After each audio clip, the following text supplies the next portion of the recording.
तो प्रशांत किशोर जी प्रबुद्ध लोगों के साथ सिवान में मीटिंग कर रहे हैं और इसी होटल में आप देख सकते हैं ये होटल बहुत बड़ा है और आप इस होटल आप वीडियो के माध्यम से देख सकते हैं कितना बड़ा है।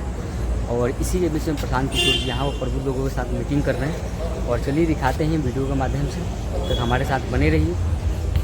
इस साइड में मीटिंग कर रहे हैं। होटल देखिए काफ़ी खूबसूरत बनाया गया है और सिवान में ये ऐसे होटल एक और आपको ताज हर विधा में जो बाहर जाने पड़ता है, सीखना पड़ता है, उस चीज़ को हमारे बिहार में ये लाएंगे। और जब हमारे जैसे प्रबुद्ध लोग राजनीति में आएंगे और जुड़ेंगे तभी ये संभव हो सकता है, नहीं तो अभी तो क्या होता है।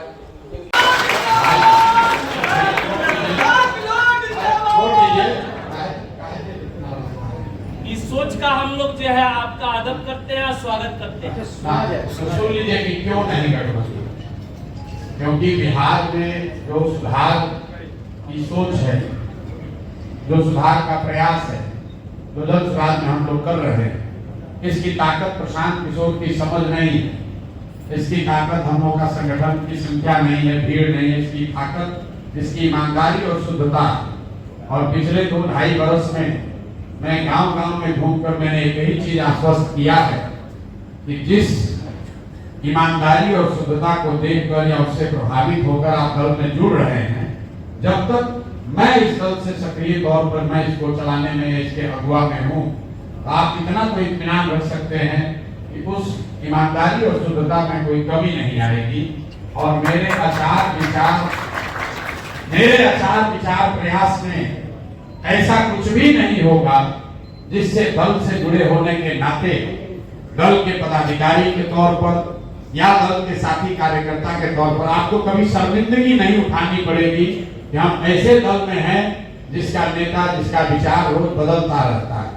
संभव है कि आप चुनाव न जीते, संभव है कि आप सबसे बड़े दल न हो, लेकिन हम लोग के आचार विचार व्यवहार में ऐसा कुछ नहीं होगा जिससे कि आपको जन सुराज से जुड़े होने के कारण लज्जित महसूस करना पड़ेगा। अब मैं आता हूँ आपकी आज की सभा पर। इस तरह की सभा हम करीब हर शहर में कर चुके हैं, सिवान में भी किया है, आगे भी करेंगे।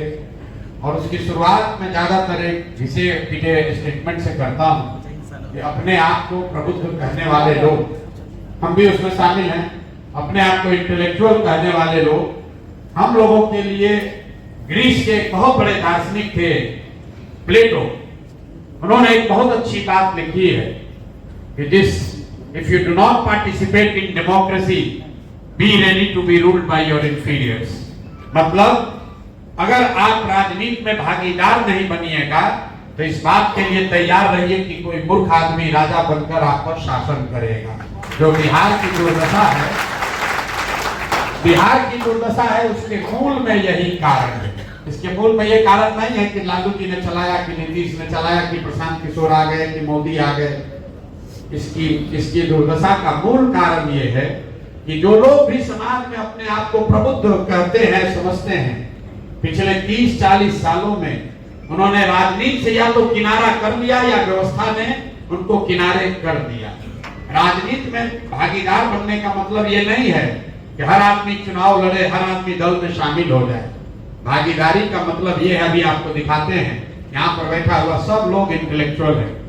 किसी आदमी ने एक भी ऐसा सवाल नहीं पूछा है जो पिछले 2.5 वर्ष से मैंने गांव-गांव में जाकर जिसका उत्तर नहीं दिया।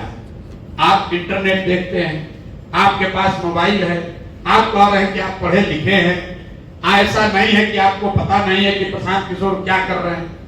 हम जो कह रहे हैं उससे आप असहमत हो सकते हैं, हम जो कह रहे हैं वो गलत, आप उसको मान सकते हैं, लेकिन जो कहा जा रहा है वो आपको पता भी नहीं है। वो इसलिए नहीं है कि आपकी उसमें कोई दिलचस्पी नहीं है, आप किनारे बैठे हुए हैं। किसी ने कहा भी कि भाई एक प्रयास हो रहा है, अपना साथ देखते हैं, कुछ होगा तब देखा जाएगा।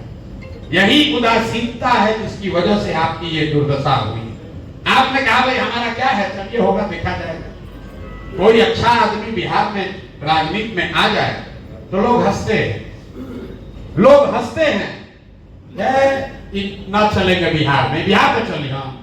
कोई बढ़िया प्रोफेसर खड़ा हो जाए, पढ़ा लिखा समाज सेवी खड़ा हो जाए, आप और हम अपने घर में बैठ के हंसते।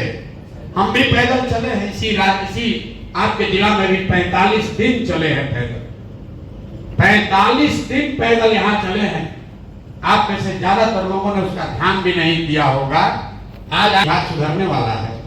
मेरे भाई, जब कोई अच्छा आदमी खड़ा होता है, आप उसकी तारीफ करते हैं, लेकिन उसको वोट नहीं देते, उसकी राजनीतिक मदद नहीं करते, और आप ये तर्क देते हैं कि क्या करें, जीत भी जाएंगे तो क्या कर लेंगे, अकेले वो क्या करेंगे, वोट काहे बर्बाद करेंगे। आप ये नहीं समझते हैं कि जब भी आप किसी अच्छे आदमी को वोट नहीं देते हैं, एक आदमी को जब आप अच्छे आदमी को हराते हैं, तो सैकड़ों अच्छे लोगों का मनोबल टूटता है, वो राजनीति में नहीं आना चाहता। क्योंकि आपके मित्र, दोस्त, परिवार वाले कहेंगे देखा वो खराब है ना, देखा 2000 वोट आई लोग का। कोई बदमाश खड़ा होता है, गुंडा खड़ा होता है, माफिया खड़ा होता है, आपको लगता है यही मजबूत आदमी है। हम यहाँ आए हैं, 100 को गाड़ी आगे पीछे चल रहा है, आपको वो प्रभावित कर रहा है। आप यहाँ हमको सुनने नहीं आए। ये भ्रम मत पालिए, ये अपने आप का पीठ मत थपथपाइए। आप प्रशांत किशोर के प्रयास और इसकी शुद्धता को सुनने, उससे प्रभावित होकर नहीं आए। आप उस प्रशांत किशोर को सुनने आए हैं जिसके बारे में आप जानते हैं कि आदमी चुनाव लड़वा सकता है, जितवा हरवा सकता है। लोग जो बाहर से देखते हैं हमको, हमारे से ज्यादा शुद्धता से, ईमानदारी से प्रयास करने वाले हजारों लोग बिहार में पैदा हुए होंगे, लेकिन लोग उसका नोटिस नहीं लेता है। हमारा भी नहीं लेता होगा। देखता है पैदल जा रहे हैं, कुछ नहीं कर पाएंगे, दुकान पर हंसता है बैठ के घर में। फिर कोई बताता है भैया प्रशांत किशोर है, बड़ा होशियार आदमी है, देखे हो 10 गो राज्य में चुनाव लड़वाया, जिताया है। आदमी सोचता है चलो रे भाई इधर भी गमछा डाल दे, कहीं कुछ हो जाए तो पता चला मेरा तो कहानी लग जाएगा। ये भाई साहब यादव जी अभी कह रहे थे कि आपका संगठन नहीं चल रहा, बिल्कुल ठीक बात। संगठन में इतना आदमी गमछा डाल दिया है, किसको किसको हाथे, किसको किसको हाथे। लोग पैदल चले, सिवान अकेले में कम से कम 62,000 आदमी ने प्राथमिक सदस्यता लिया हुआ। क्यों लिया हुआ है? वो हमसे प्रभावित होकर नहीं लिया, कुछ बात अच्छी लगी और कुछ गमछा डाल दिया है। भाजपा में, राजद में, जदयू में कहता है चलो भाई इधरों डाल देते हैं, कहीं कुछ हो जाएगा, इधर इधरे हो जाएंगे। और यहाँ लगता है कहता भैया हम तो पहले ही दिन से जुड़े हुए, हमको कहता रास्ता में चलते थे भीड़ देखता है, कहता भैया हम पहले दिन से जुड़े हुए हैं आपसे। हम हाँ भाई आप तो जुड़े हुए। जब खाली रहता है तो मुंह उधर करके बैठता है, चलो भैया ज्यादा देर का लगता है, पता नहीं कुछ होने वाला नहीं। बिहार के आदमी का दुर्दशा देखिए, कुछ लोग आके कहते हैं भैया आप ही भविष्य हैं। रोज हमको लोग आके कहता है हमारा ढाढ़स बंधाने के लिए बड़ा कठिन काम आप लिए हैं, लेकिन घबराइएगा नहीं, भविष्य आप ही का है। 25 में नहीं होगा तो 30 में तो निश्चित आप जीतिएगा। उसको लग रहा है कि वो हमारी मदद करने आया है, हौसला अफजाई करने आया है। देखिए उसकी दुर्दशा पर हम हंसते हैं। उसको लग रहा है कि हमको उस हौसले की जरूरत है कि 5 वर्ष हम बने रहे, हमको उस हौसले की जरूरत नहीं है। लेकिन आप उसकी दुर्दशा देखिए, 35 वर्ष से कुचा रहा है, कह रहा है कि 5 वर्ष और कुचाएंगे तब जगह। अभी भैया 5 वर्ष और लगा जाएंगे, कुचाएंगे, अभी कुचाएंगे, उसके बाद 30 में आपके लिए व्यवस्था। सुनिए उसकी बात को ध्यान से। कह रहा है कि आप ही भविष्य हैं, आप ही अच्छे हैं, इसी से सुधार होगा। लेकिन भैया 5 वर्ष समय लग सकता है, मतलब अभी मन नहीं भराया है 30 वर्ष कुचाने से, 5 वर्ष और कुचा जाएंगे, तब तक आप प्रयास करते रहिए। भाई साहब कोचिंग चलाते हैं, सवाल पूछा इन्होंने कि आप पर भरोसा क्यों करें? आप बताइए, शिक्षक है, इन्होंने सवाल पूछा आप पर भरोसा क्यों करें? भाई बिल्कुल भरोसा मत करिए। हम तो रोज कहते हैं, मीटिंग में कहते हैं, मान लीजिए कि हमको आपको ठगना है, तो हम शक्ल से इतने बेवकूफ तो नहीं है कि आप खड़ा होकर कहेंगे कि आपको ठगने वाले। जिसको आपको ठगना है ये थोड़ी कहेगा कि हम आपको ठगने वाले हैं, वो तो यही कहेगा कि बिल्कुल नहीं ठगने वाले। तो इसका उपाय क्या है? उपाय बिल्कुल साफ है। मान लीजिए कि आपको कोई रोग हुआ है, यहाँ डॉक्टर लोग बैठे हुए हैं, चीनी का रोग घर घर है, चीनी का रोग हो गया, आप गए डॉक्टर के पास, डॉक्टर ने दवा दिया, आप सोच कर गए हैं कि हमारा रोग ठीक हो जाएगा, तो चीनी रोग तो ठीक होगा नहीं। फिर दूसरे डॉक्टर के पास जाइएगा, फिर तीसरे के पास जाइएगा, अंत में थक के डॉक्टर बता देगा कि देखिए ये रोग ठीक होने वाला नहीं है, अंग्रेजी में कहते हैं पैलिएटिव केयर, अब संयम रखिए, चीनी उनी मत खाइए, रसगुल्ला जलेबी मत खाइए, 2 रोटी खाइएगा, एक्सरसाइज कीजिए, जीवन चलता रहेगा। अब आप थक हार के बैठ गए, चलो भाई सही, अब जीवन चलना है, अब चीनी का रोग हो गया है, थोड़ा सा मल पे ही रहना पड़ेगा। तब तक मान लीजिए कि कोई आपका लड़का, कोई मित्र दोस्त आ गया, कहा भैया एक नया दवा आया है, मंगलोर में एक नए डॉक्टर आए हैं, अमेरिका से पढ़ के आए हैं, कह रहे हैं कि एक नई दवा आई है जिससे चीनी का रोग ठीक हो जाएगा। पछवा जल्दी ले चलो वहीं पर, जल्दी वहीं चल के देखते हैं, इलाज कराते हैं। डॉक्टर के पास आप पहुंचे, डॉक्टर साहब ने कहा कि हाँ दवा तो है, लेकिन कोई गारंटी नहीं है, अभी नई नई दवा आई है, 50% चांस है, ठीक हो भी सकता है, ठीक नहीं भी हो सकता है। क्या कहिए, अगर आप कंसेंट दीजिएगा तो ट्राई करेंगे, आप क्या कहिएगा? कोई बात नहीं डॉक्टर साहब, ट्राई कीजिए, 50% चांस है ना ठीक होने का।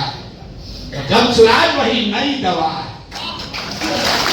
आज वो पीछे का दल है, जो भाजपा है, राजद है, जदयू है, एक्सपायर दवा है, जिसको खा लिए, देख लिए, पचा लिए, कुछ नहीं फायदा हुआ। एगो रोड मिल गया, एगो बत्ती आ गया, इसी पर जीवन चलना है डायबिटीज के तरफ। तो आपको तय करना है कि पिटा पिटाए एक्सपायर दवा खाइएगा कि नया दवा खाइएगा जिसमें सुधार हो भी सकता है, नहीं भी हो सकता है। नहीं होगा तो आपको ये कहना चाहिए ये नया चीज आया है, इसको हम लोग ट्राई करेंगे। 35 वर्ष से तो ठगाइए रहे, कम से कम 5 वर्ष ट्राई करेंगे, जनसुराजों वाला काम नहीं करेगा तो 5 वर्ष में इसको भी मार के झाड़ू से भगाएंगे। यही उपाय है। तो पूछना चाहिएगा कि भैया हमको ठगिएगा नहीं ना, अरे भाई हम तो ठगे करेंगे, नहीं ठगेंगे, उसका कोई महत्व नहीं। इस पूरे देश में 5 ऐसे राज्य हैं जहां 1/3 देश की इकोनॉमी है, 5 राज्य ऐसे हैं। और देखिए दोस्तों, यहाँ पर प्रबुद्ध लोगों का जो मीटिंग था, काफ़ी अच्छा मीटिंग चला प्रशांत किशोर जी को, और सिवान में बहुत ज़्यादा पॉजिटिव चीज़ों को देखने को मिला। और फिर मिलते हैं नेक्स्ट ब्लॉग में, तब तक हमारे साथ बने रहिए और